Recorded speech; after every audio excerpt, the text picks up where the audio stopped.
What are the SDGs and how do you use them in your classroom? I think maybe we should start with Julia. Since Julia, you've been using them so much this semester. Do you want to lead us in with that? Absolutely. So for me, the SDGs are an evolution of the Millennium Goals, as you just mentioned, Homa. They are the 17 goals that the UN set forth to create a better world.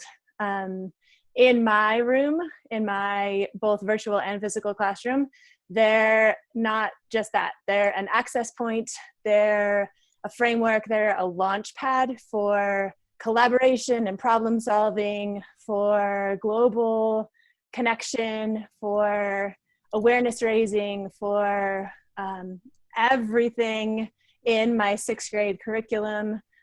Truly, they're a kind of like this deep dive into an inquiry-based experience of the world in which we as students, as teachers, as human beings on the planet get to become part of the solution. We get to become part of what's happening in the world, make sense of it, and then add our own personal passion and action plan to do something to make a difference. Love it. Kavita, you want to jump in? Well, we incorporate the Sustainable Development Goals much in the same way that Julia talked about, that it really is an inquiry point. So in our work with Inspired Citizens, we're really sort of, we create simulations, we create opportunities for students of all age levels to engage with the Sustainable Development Goals. So, for the sort of older students, we really sort of dig into it in terms of really drilling down to the 169 targets that sit below the goals and really supporting the students to really think about, okay, if I'm looking at these goals as a way that over 190 countries managed to agree on 17 things, which in itself is quite, a feat, then how can I as an individual or with my community really support the implementation or the meeting of those goals as targets?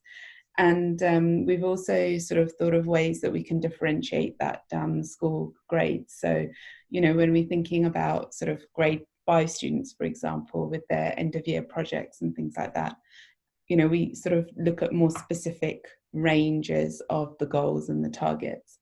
And then when we're looking at sort of my experience of using the goals in the classroom with kindergarten, then we've sort of simplified them right down to thinking about the goals in terms of engagement with people, the planet and animals, and really sort of thinking about, okay, so how do we engage with the goals on that level of keeping people, planet, animals happy, healthy and safe?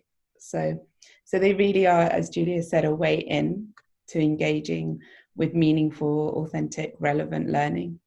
And I think before I throw it over to Homa and Donna, just to piggyback on that briefly, is the idea of sustainability and the way that it adds a sense of purpose to your learning and the applied learning that's in the classroom. I think we often look at the Sustainable Development Goals as sort of a common vocabulary that we can all rally around to add that sense of purpose and that sense of action to what we're already doing in the classroom.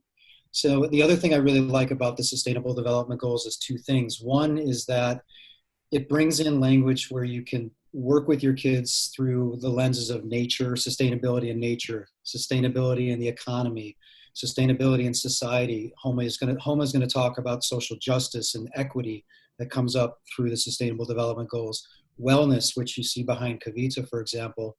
And then also that idea of interdependence, right? Where if we see that these things are, if we're looking at hunger, I mean, think about what we're going through now with COVID and with systemic racism, right? And how that's related to the political context, but it also might be related to poverty, or it might be related to income inequality, for example. So how we're helping our students to make sense of that interdependence, I think is absolutely crucial and critical.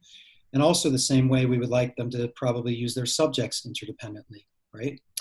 Homa, do you want to talk about what you were talking about earlier about social justice? Sure. I was just giving a little introduction to some of my work before this officially started.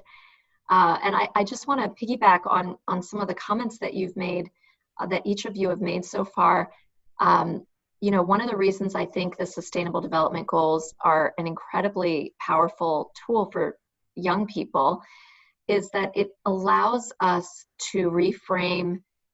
We always ask our kids, what do you want to be when you grow up?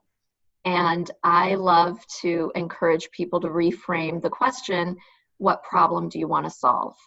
And that within the Sustainable Development Goals, like, there is something for everyone in there.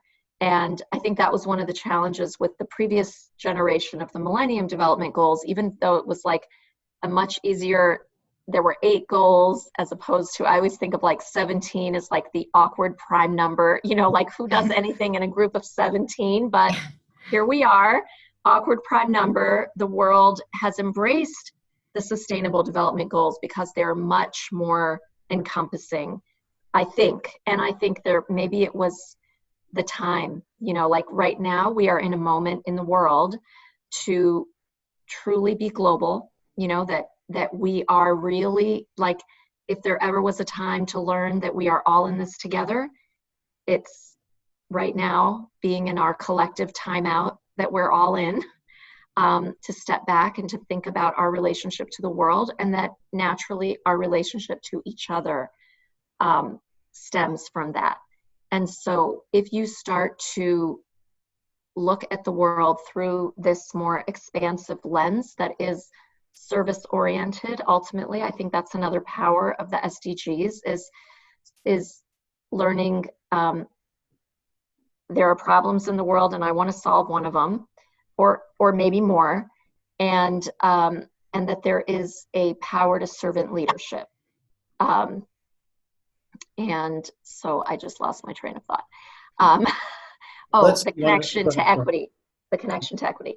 So I like to think of justice, equity, diversity, inclusion, JEDI. I like to think of this JEDI skills.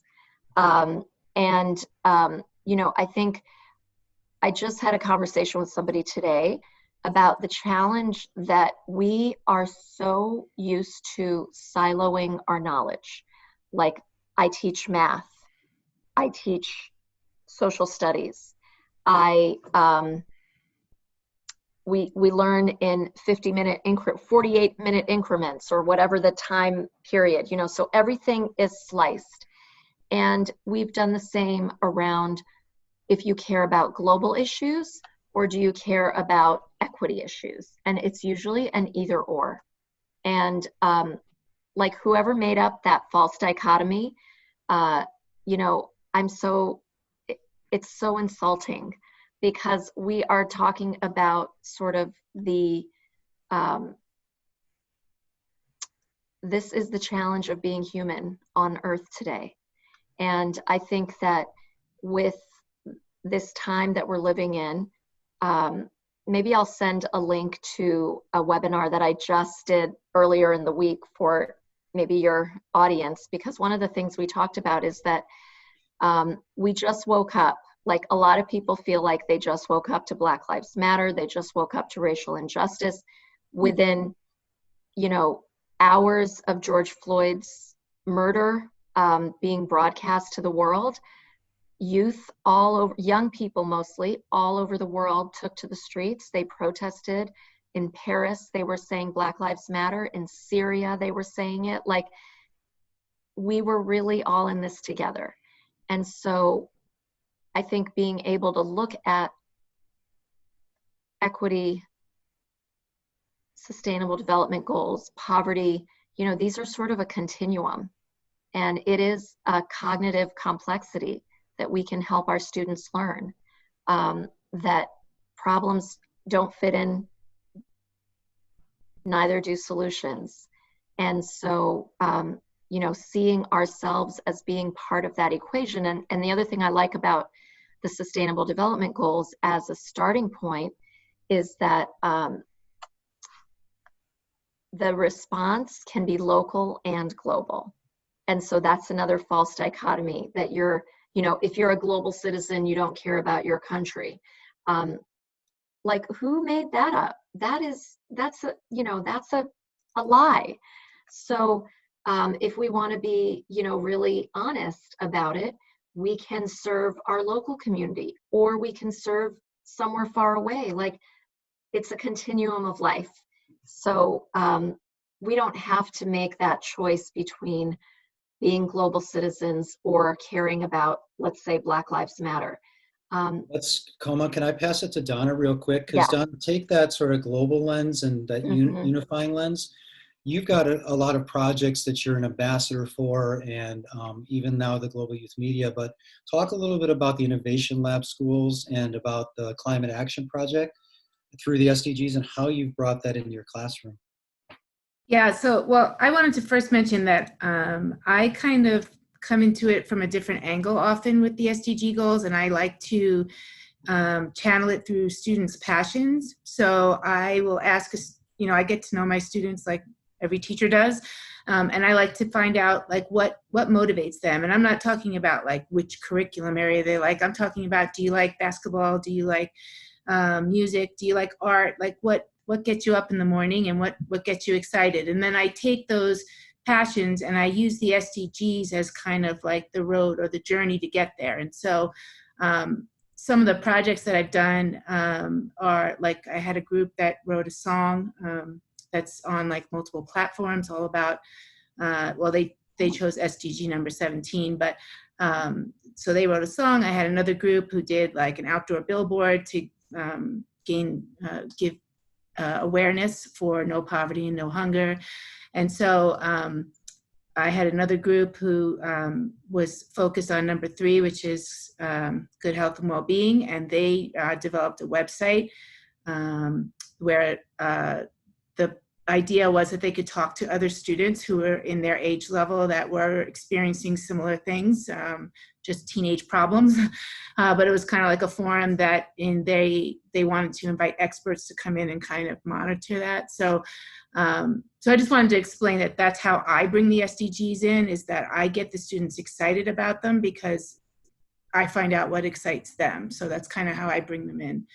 And I've been involved with several of these projects, one of them being the Climate Action Project, and the students just take to it. They love it. They, they come up with different solutions. I had one who developed a prototype that they built out of Legos and little people, and they had these little skateboards that had something attached underneath that would go around and sweep up garbage so that it would keep the streets clean. And so I often just expose them to the SDGs, show them what they are, and then let them run with it, because I'm really big on student voice, and I think that's super important.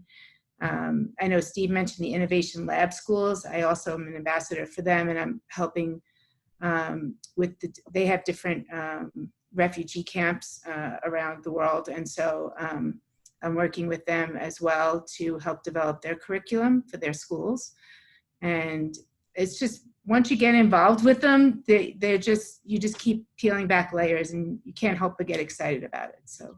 And Gabe, if you tell, I know you're recording, so as people refer back to this, if you go to globalgoals.org, it's an interactive website where if you click on one of the 17 Sustainable Development Goals, the site expands into the target levels of the goals, and there's actually 169 targets then that can be investigated and explored by educators and students, right? And like what Donna was saying, you can then decide if you want to be more teacher-led in your inquiry, or if you want to open it up more to a free inquiry or project with the students, following through that target level. And there's, like I said, I think 169 targets, many of which can be really well connected to a local community and really brought to life in the classroom.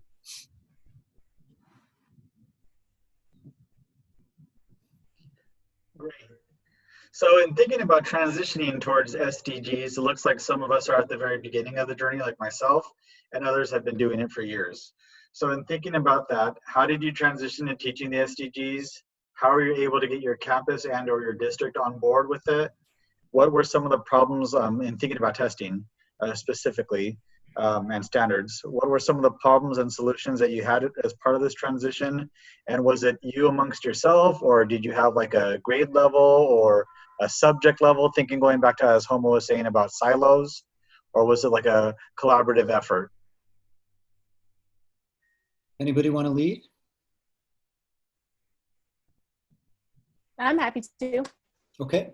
That's a big question. So let me start with all of the above. I'm a huge fan of transformative pedagogy. It's in my heart. It's all throughout my approach to teaching. So in my classroom, we develop our classroom community vision.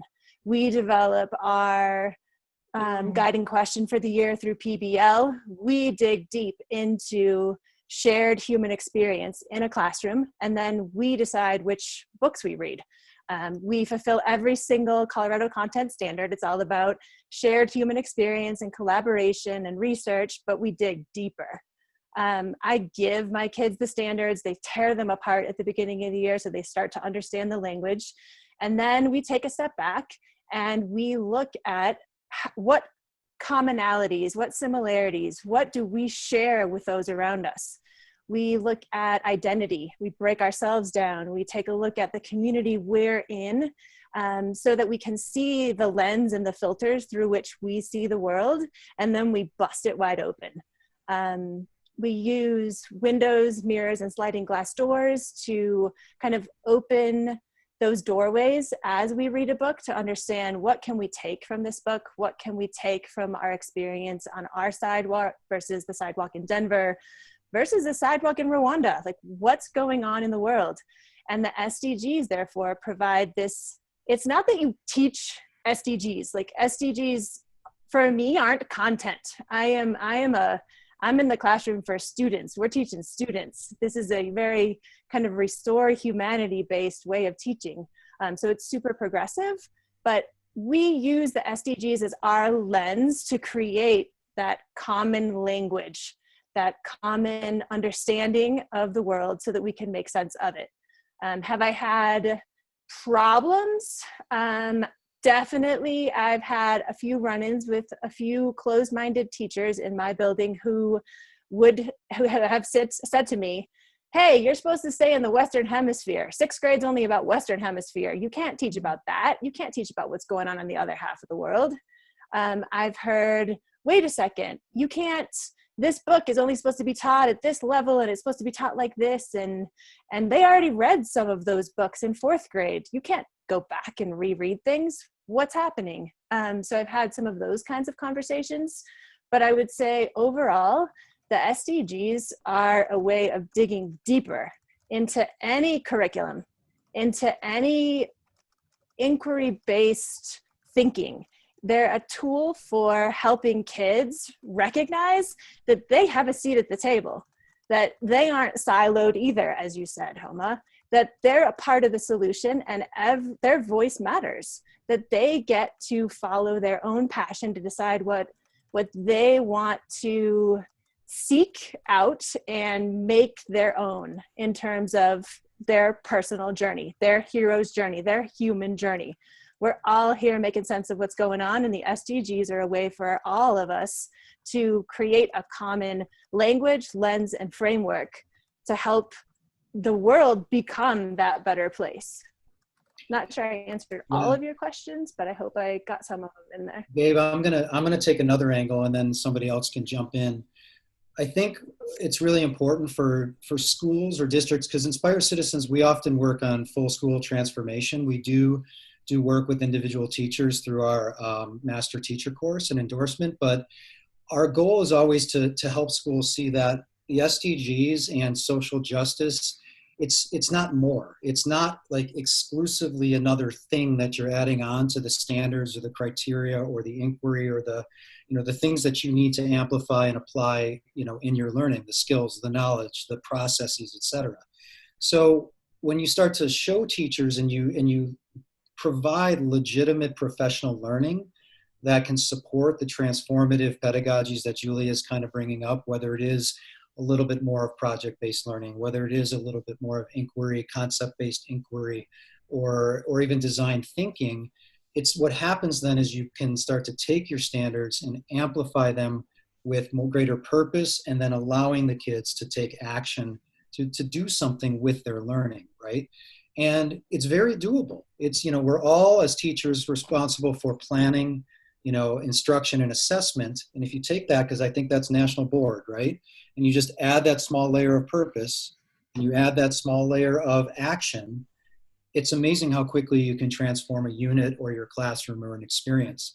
And then, like Julia and Donna had been mentioning, as you become more comfortable with that over time, you can then allow your students more freedom, and they can start to articulate that and that learning, and also linking it back to those core standards. I mean, it's amazing to see them be able to explain how they're using persuasive writing to do blank, how they're utilizing their science knowledge and skills to do something for green energy, for example. And that's when the magic happens. And that's what I love about the Sustainable Development Goals, because it just gives us so many pathways for purpose. I agree. I was going to say, it is, sometimes it is a little bit of a struggle. There are teachers that don't want to get on board, that see it as another thing on their plate or another thing to do. But what I found over the years is just by sitting down with colleagues and just saying, if you really look at it, you can integrate this into your everyday, and it's not another thing. It's actually like the thing. But it is hard. I'm not going to say it's not difficult, but it's definitely doable, and you can integrate across the board in every curriculum area. As far as I'm concerned, it can match up to one of the SDGs or one of the targets without a doubt. I mean, you can use it in math, you can use it in social studies, language art. I mean, it really, across the board, you can really use it in all areas. So I'd really love to speak to everything that was just said. Just to say that, for me, it really is the why. There is a question around student engagement in this time. We've really sort of had our whole lives turned upside down in some way or another. And, to sort of think about the idea that, our youth, our students have found themselves in a situation where the anchors that they could hold on to before got taken away from them. The main thing that we all look forward to in any social environment, including school, I would hope, is to get to hang out with their friends, and hopefully they've missed hanging out with their teacher. And isn't it such a beautiful moment when the teacher asks them, what is it that you care about? What's on your mind right now? How is this making you feel? Tell me your story. What's happened to you in this time? And for a teacher to be able to respond to whatever story the student shares with them, to be able to say, hey, do you know what? You could actually do something with the way that you're feeling right now. And I have something in my back pocket that's going to help you to do that. And to be able to pull out of your back pocket, hey, there's this green poster that says good health and well-being on it. If that's what you're really worried about right now, I have something that's going to support you, that's going to help you to really sort of find the language that you want to engage with that. Or if they say, do you know what, I'm really worried about my city and what's happening in my city right now with, the idea of the inequities, the social justice, the racism, whatever it is, however they choose to frame it. But to be able to say, do you know what, we can really help you with that. Here's some language that's going to help you to think about reducing those inequalities, or having a more sustainable city where, if people decide that they want to protest in it and it makes you feel uncomfortable, it's okay, because we can think about how we can care about our cities. Or, thinking about how everyone at the beginning of the pandemic went insane and decided that they needed to buy up everything in the supermarkets. Well, let's talk about what it means to be a responsible consumer, right? And how, how we can produce things that are going to sustain our lives, in a more responsible way also. So it's just language, really, it's just language. And, the Sustainable Development Goals help us to give our kids language that they can relate to, language that they can understand. That's all it really comes down to. So, I just think it's interesting, the idea that people would think of it as another thing when all of us are language teachers, right? That's all we're looking for, a way to be understood and a way for our kids to feel like they're understood. And that's what the SDGs do for me, anyway. For sure. Kavita, I'm going to tag on really quickly, and then I know I'm butting in. It's like a meta language. It's like big picture language. And for my kids in particular, who took to the streets as soon as they learned about it, like they went to our local bookstore and started talking up, oh, I need a book on this, I need this. They were teaching their parents about the SDGs. They want so much to have that seat at the table and be a part and have the language to make sense of the world. They care. They're done with BTUs, but time units in their seats at school. It's not the way they want to experience it. They're wired differently. They want a different experience, and they're going to do what it takes to get it. And we get to facilitate that. We get to curate that and say, hey, who are you? Where do you want to go? How do you want to do it? What about this? What about this? Go. And it's no longer a content delivered to a robot that regurgitates whatever it is it's supposed to. So just so agree with what you just said, Kavita. Thanks, Julia. Homa, did you want to add something? I have one more logistical point I'd like to throw in before we move on, but Homa, do you want to jump in? You're still muted. Sorry. I love the energy that Kavita and Julia are both expressing with this. And, when we look around the world and we see these incredible young activists for the climate, for social justice, Black Lives Matter, for, gun control, all these are led by young people. And, they're doing most of their learning outside of the classroom. And the beauty of SDGs is that it can integrate real solid academic learning with activism. And it doesn't have to be another false dichotomy, it doesn't have to be an either or. So I think that's where there's a lot of power. And one point about getting teachers to be more on board with it, I work with a lot of schools, and I know that it is hard to get everybody on board, and very often you won't. But I have worked using the learning objectives document. I think it's from UNESCO, and it has different categories of learning objectives for every single SDG.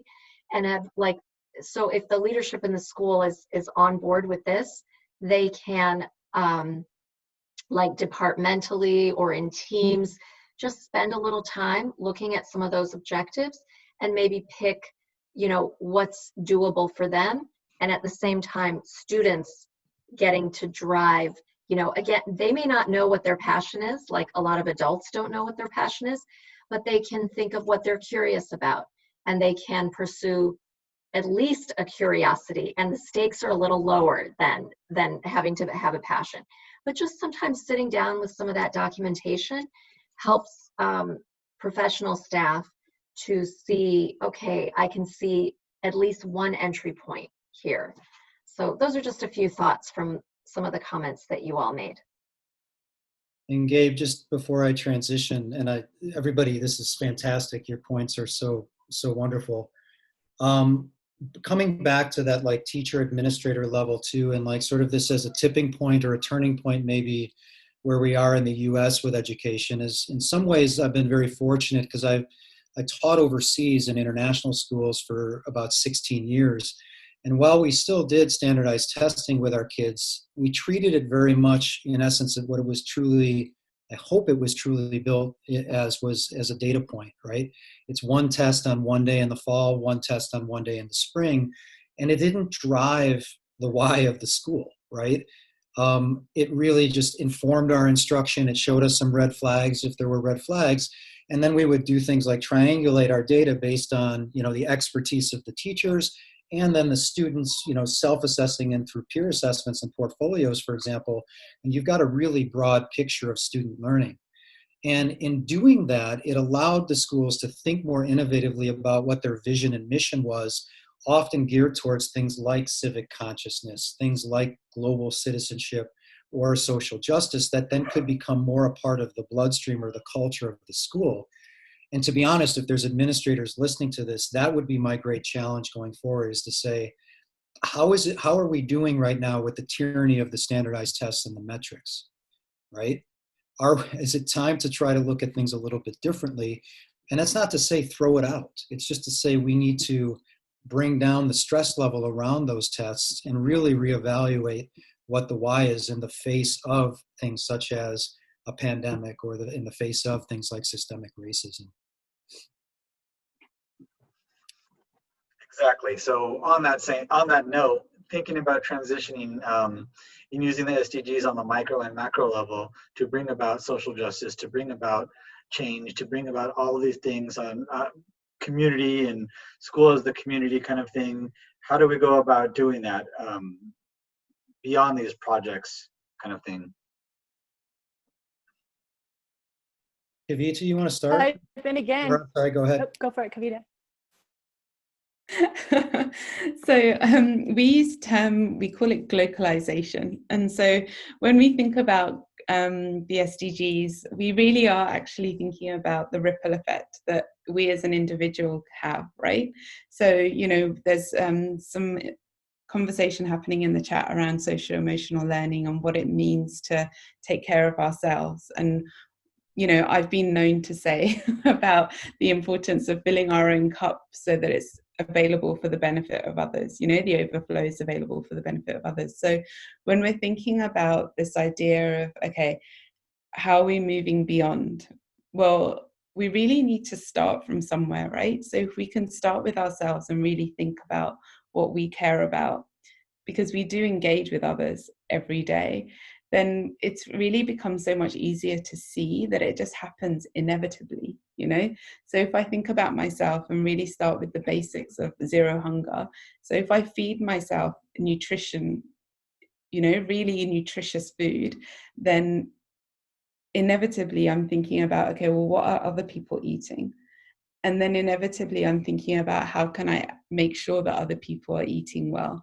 And inevitably I start to realize that, when I'm thinking about that consciously, I start to think about, well, where does my food come from? And recently I was introduced to a song that talks about, I think it's, he's a Australian man drinking Kenyan coffee, wearing Chinese shoes. And it's like, well, we are so fundamentally connected with the rest of the world in everything that we do today that we can't really escape it. And so, whatever we do, whatever project we undertake, as, Donna sort of so eloquently explained, that when we ask our students what they care about, find out what they are already identifying as their own talents, their own skills, their own interests, their own passions, then, any work that we do with them is going to go beyond, is going to move from the local effect that it's having of fixing a problem, for example, in Philadelphia or in Minneapolis directly, right? There's a lot of different things happening right now that, the ripple effect, especially with media. And so that's why I'm really excited to let Julia speak to it, the power of media of spreading the word of everything that we do. It's really incredible how quickly that can spread in the world today, the good things, the bad things. But let's try and create more of the good things, please. Let's try and have more positive messages to spread out into the world. But Julia, I think you wanted to say something about this too. I'm building on what you just shared, and it was beautiful too, Kavita. For me, it comes right back to that transformative pedagogy. It's personal transformation to actually help a student recognize their own filters, recognize that we are looking through an individual lens in an individual classroom in one spot on the planet, and not everyone sees that way. we unpack, you get to unpack your identity that way. You get to, actually talk about, have debates about, I wonder why this person has this obstacle in the world and I have this obstacle, and why don't we have the same obstacle, and how are they able to deal with their obstacle while I'm dealing with this obstacle? It's the truth of where those filters meet, that intersectionality where we are recognizing identity as so many, race, culture, everything. And our kids don't know that yet. I mean, I teach 6th grade, so from K through 5, they maybe have been exposed to that this little bit. But to see them and help them start to understand the world is your classroom, and you get to take a look in through that mirror, or you get to look in a window and see someone else's world, or heck, open that sliding glass door, step in and let that story, let that other country change your life. That's where the power is for me. That's where the transformation is. It's kids becoming world changers, kids becoming change makers, and deciding that they're going to step up to even pick a passion, that they're going to use their voice to change the world. So again, totally agree with what you're saying, really, really building on it. I always come back to the kids because it's that perspective building that I think is the most powerful part about the SDGs. And all of the research, all of everything that feeds the SDGs in terms of content is phenomenal. It's fantastic, but we're skill building these kids into being global citizens, and they want it. They're craving it. So I'll just add that.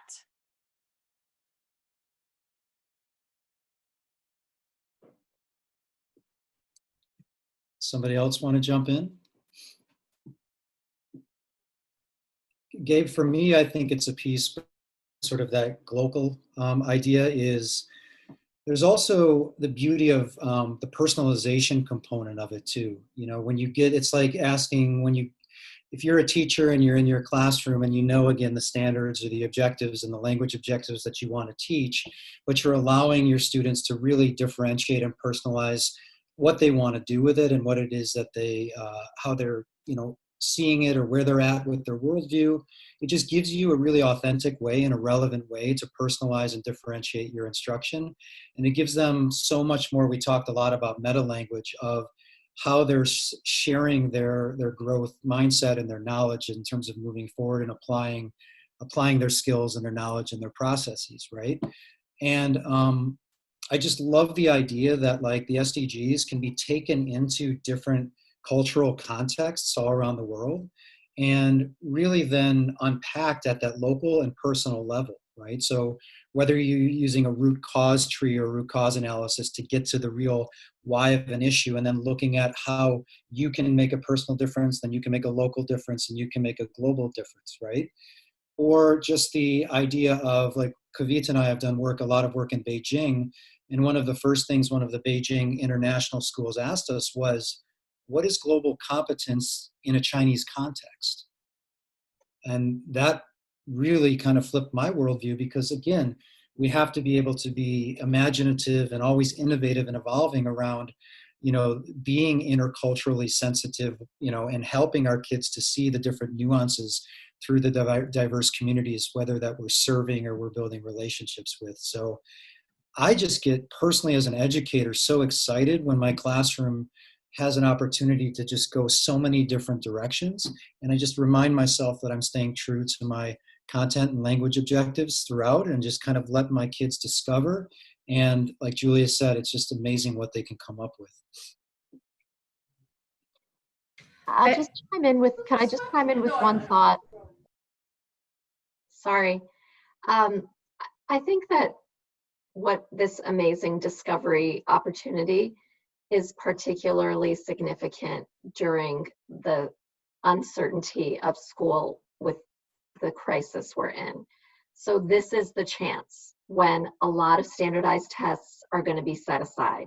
This is the chance when the schedule is being turned upside down.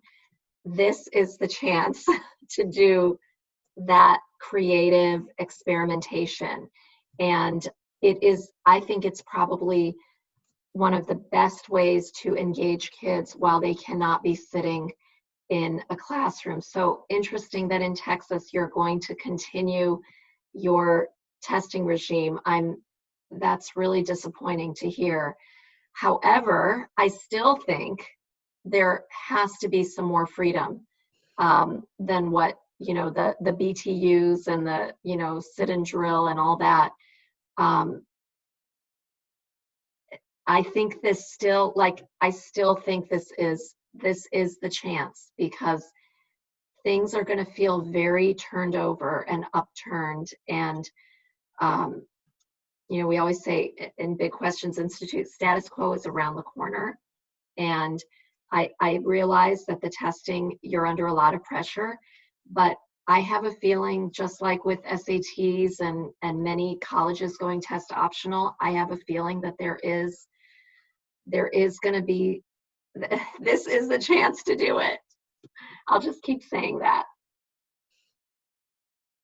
I love that. And I think that's kind of what I was mentioning earlier, right? Is that if, now is the time, right? I mean, Yeah. how, like I said, how is it working? If we look at the way things are right now, and even this incredible amount of stress that people are putting on right now about the learning losses and things like that, this is really the time to reimagine the why of education, but also really reimagine what equity looks like in education, right? And if we can, again, come together with I think a deeper why, that's a common vocabulary here, and then we can contextualize it to make it more equitable, we really got the chance to do that. I agree. Yeah, and if you just use those two goals to start, we have to address the issue of wellness when kids come back to school. I believe we need to radicalize it. We need to teach kids how to be self-directed learners, how to create balance with screen time, how to be media literate, how to be responsible consumers. We need to teach them, not everyone has access to the internet. What can you do to create a little neighborhood school party with some people near you so that you can all learn together? How can you use your resources? How can we pool our resources as a community? My first 3 weeks that are in my head still are all about that radical self-care. How am I going to empower my kids to engage, be active, and trust me, share with me what they need from me at the beginning of the year? They're at home and there's stress. How can I help them use the language they have? So first, assess that. What do they have? What do they know about themselves? How self-aware are they? How can I help them understand that in the frame of SDG number 3, good health and well-being? What do you know? What can you share with me? How can we help you grow? Let's do a wellness assessment. Let's actually look at who you want to be during COVID. Are you in the fear zone? Are you in the growth mindset zone? Are you in a learning zone? Are you in numb zone right now because you don't know? Can you get to benefit mindset? Where are you? I'm meeting you where you are. Let's take a look at this together and use, again, the SDGs as kind of a framework for, you mean other people need to be experiencing this right now? It's a powerful opportunity for us to grow with our kids and transform education permanently. So following up on that, what would be a good framework or a blueprint for teachers to get involved in teaching the SDGs from the beginning, these SELs, and collaborate with scholars such as yourself, who are going senior scholars, mentees, mentors that can help these mentees go ahead and bring about change and radicalize the education, reimagine the education as we see fit?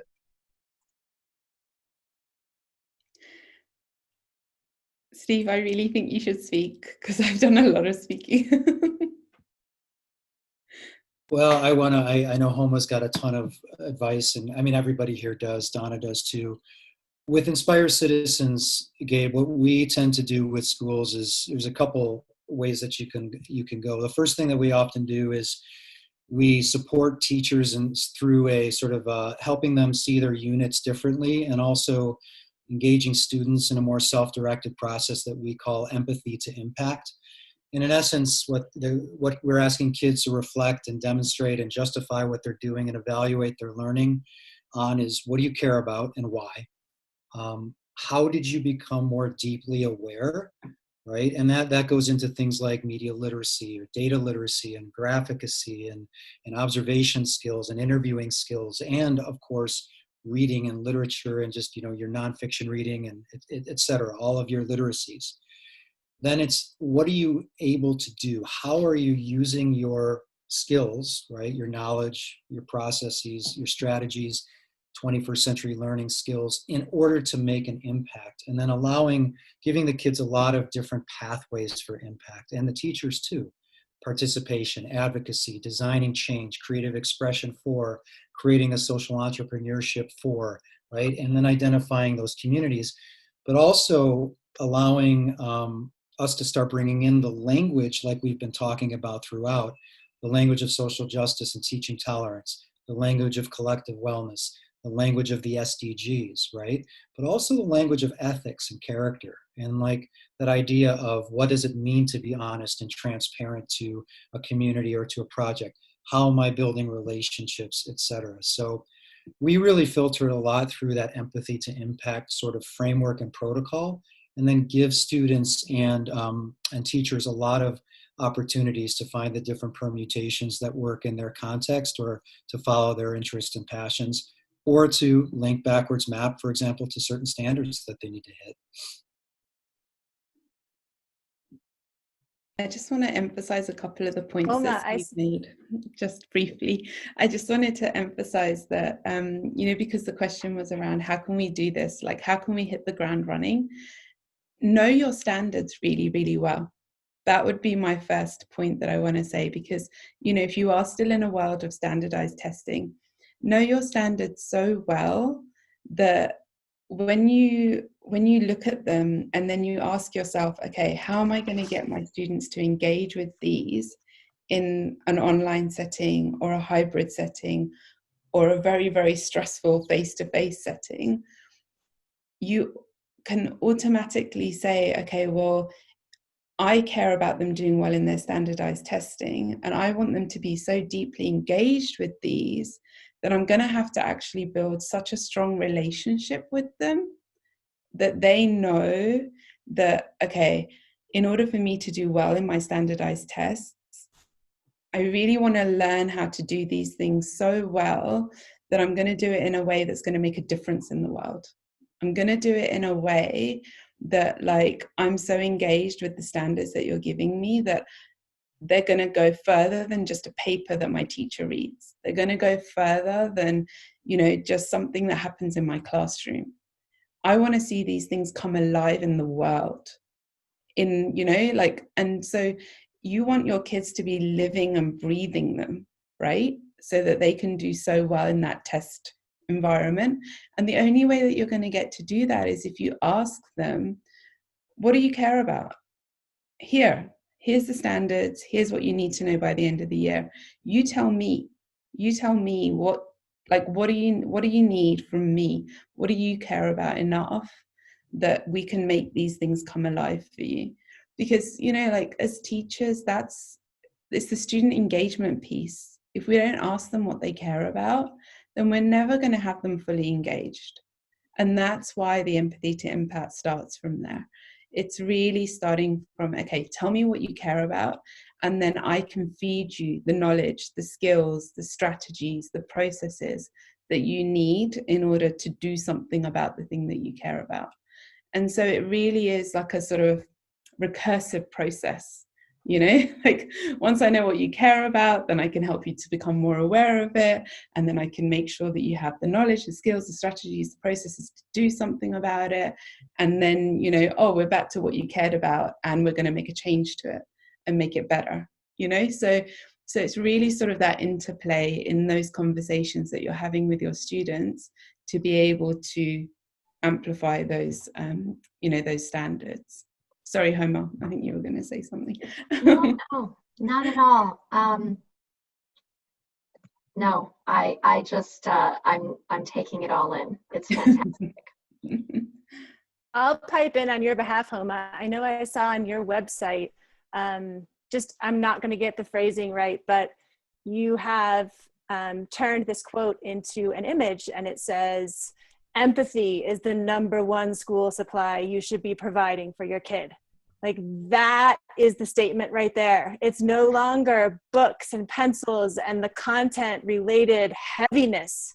It's bring your heart, bring your connection, bring your openness, bring your relationship, bring you. It's not about the stuff. And that's what Empathy to Impact does. It's this deep level learning dive into, you know, how can you personalize not just the SDGs, but the world and the language of the world in a way that can help you be the best version of yourself. It just use empathy you have to make the impact you want to make on the world. It's about you. It's not about the stuff and the content. It's about you. Okay, so now I will chime in. One thing I will mention, one more thing I will mention. I want to push back just a little bit on what Kavita started saying in the previous comment about knowing your standards so well that you can then, you know, manipulate them and do projects around them or pick one. And I almost think that if you are knowing your students so well, and you are leaning in with your heart, and you are doing important work, regardless, the standards will sort of take care of themselves. Your students are going to perform. And that's the point. Yeah. Exactly. So I almost, like, I don't mean to be, you know, like we have in the chat, you know, this discussion about radical, but like radical inquiry, radical, you know, empathy, radical kindness, radical, like stick radical in front of, like, think of any word, and, you know, and it might mean ditching the focus on the standards. Your kids are going to probably do fine on the standards anyways. So I just wanted to say one little thing, right? To have that confidence to know that they'll get hit anyway, because once you know what the students care about, right? That's when your confidence builds, to be able to say, oh, okay, I know them so well, and now I know my students so well. And then they complement one another, right? Enhance one another. Exactly. Donna, you were going to say something? I just want to say one little thing. I've been taking notes here, but on my own thoughts. But anyway, I just wanted to talk a little bit about like this remote learning, which is going to be probably our foreseeable future here. And in the spring, when I was doing remote learning, I had 95% attendance every single day. And it's because my students were motivated, because they loved what we were doing. And so, you know, the standards are there. You will hit the standards, but if you don't know them, that's why the relationship part is so important. You really need to get to know your students, which I'm sure you all do. And then once you build that relationship, then they will come. They are motivated. They want to be there. They want to show their learning. They want to get involved. And, you know, and teaching them to be risk takers is also super important. Some of them call me by my first name because we had a little relaxed thing in high school, but they used to call me Get It Done Donna, but they kind of took that on and they did it. You know, if they wanted to know more information, they would contact the expert. They would contact the local food bank. They did it. And so I just think teaching them those skills is super important as well, to teach them that they are the connection to the outside world and that they have the power to make changes.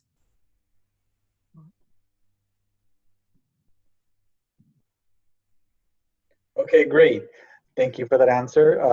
We're going to go ahead and open up to the audience. Any questions of any of the panelists on SDGs or social emotional or radical questions?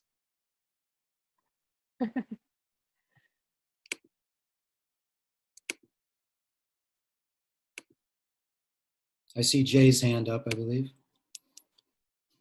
So right now, the SDGs is sort of like our sixth grade teachers thing. I'm wondering how you would sort of encourage that to be spread out across a department rather than just one person feeling they have to take it all by themselves. Julie, I think you should take this one because I taught sixth grade this year and I did it myself across all the curriculum because I was the curriculum, all the areas, but I wasn't departmentalized like Julia is. So she probably could answer this a little easier.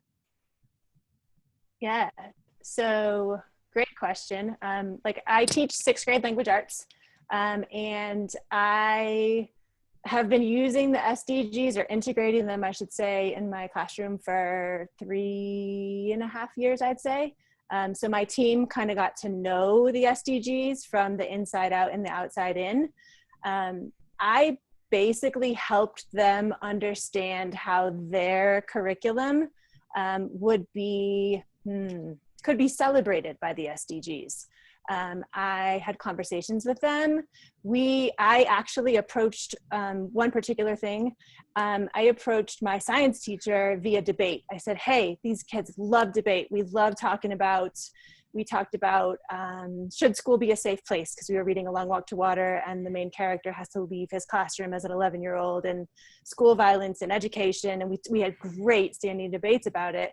And I suggested to my science teacher, hey, how about you open up a debate on climate change? Would you be willing to work with me? We can help these kids get their debate skills on. We can help them craft arguments, which are part of my standards. And we can help you to help the kids see into your curriculum a different way. From there, we went to math and we used Dollar Street to take a look at percentages, ratios, all kinds of world statistics about what's going on in the world. And then we let the kids determine which SDG they wanted to investigate that partnered with that. So I just created some openings, I'd say. Again, this is my 3rd year really teaching with the SDGs. I just created openings and said, hey, want to join in? Hey, want to do a co-project together? Hey, and then kids started doing the same thing. Hey, this relates to SDG number 3. Hey, wait, this relates to SDG number 7. So it's really about, I'd say, opening the door for them. Jay, Hopefully that answered your question too, Jay. Yeah, no, Julie, I love that. And that's, with the co-teaching and the co-conversations that are going on within your grade level. Jay, something I would recommend, I put a link in the chat that's got sort of almost like a mini lesson that you can explore with students, with teachers, with admin teams, and with parents. And like, for example, when Inspire Citizens, when we go into whole school communities, one of our first steps that we always take outside of sort of helping the school to reimagine what their why is in essence, but is also getting everyone's hands often physically on the 17 goals and the big stack of 169 targets. So we'll actually send you guys the PDF too through Gabe that you can print out the target cards if you'd like to. And what's awesome about that is, I've done some work recently in places like St. Louis and Arkansas where you have a little bit more of a conservative audience and with parents. And as soon as I come in and, everybody's a little nervous about hearing words like United Nations or global, right? But we'll come in, we'll unpack those SDGs, we'll get their hands on those target cards, and I'll actually ask them, which ones of these do you see as maybe local issues that you really can connect to in this community, right? And immediately you can feel the stress in the room just be lessened because people start to see, wow, these are amazing pathways to ask some legitimate questions about, or these are legitimate, things that my kids could get involved with working towards in terms of connecting with the community or solving a problem. So that would be one of my first things is just find a way and we can help you. If you reach out to Gavita and myself, we could even walk you guys through it virtually on, let's just have an opportunity to unpack these in a very non-threatening way. And I think as soon as teachers make that first connection to see how a target or a goal can amplify their unit, it's an easy sell.